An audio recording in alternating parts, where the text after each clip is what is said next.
On June 6, 1944, thousands of young men stormed the beaches of Normandy, and some became legends before they even turned 21.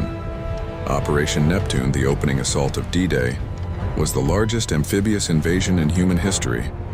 It marked the beginning of the liberation of Western Europe from Nazi occupation. The date, June 6, 1944. The place, the deadly beaches of Normandy, France. The soldiers, brave, often untested young men, facing near certain death.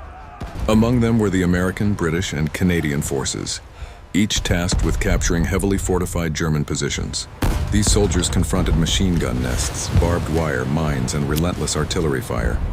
For many, their first step off the landing craft would be their last.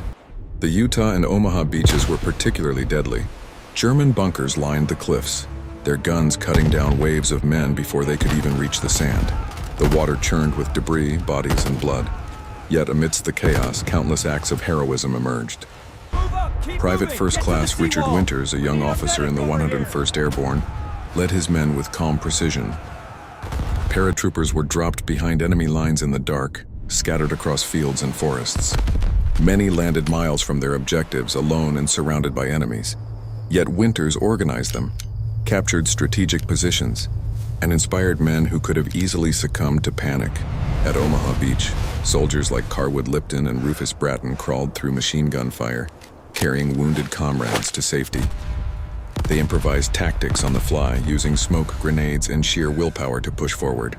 Every inch gained on the beach came at tremendous cost, yet they pressed on, driven by loyalty, courage, and the dream of defeating tyranny.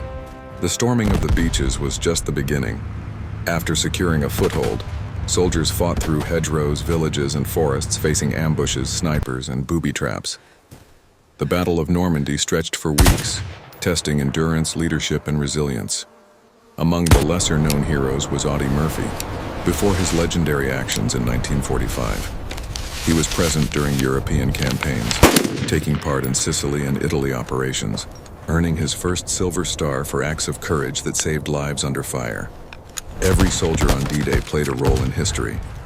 Letters, diaries, and testimonies describe men who risked everything for comrades beside them.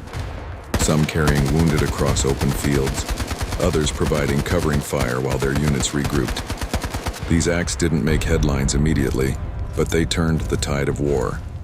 Operation Neptune was a decisive victory, but the cost was staggering.